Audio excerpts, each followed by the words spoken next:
lumabas siya, para talagang ano. Baka lumipad, ha? Yan o, si Idol Goki, o. Yan o, tsaka si Tukayo. Di ba? Sinadya pa ako dito sa bahay para kumuha ng ibon. Gusto din nila maging babaero din eh. Ilan yan? Ilan yan, pare? 4. Hindi, 5 yan. Puro pula pala? Puro pula? Puro pula? Ha? Meron siyang checkered dyan. Pare, labas mo yung checkered dyan.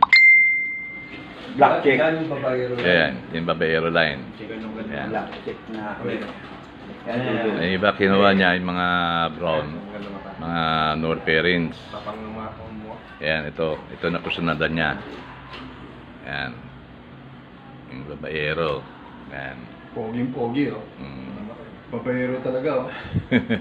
Maraming chicks yung makuha sa bahay. Maraming asawain. Malaking karangalan yan, no? Na napunta dito si Idol Goki, saka si Idol Nelson Dasilio. Ito. Ayo. Yan, wala yan. Idol ko lang sa inuman ko. Yan. Sa inuman. Eh lalo na to. Oh, yan. Walang katulad yan.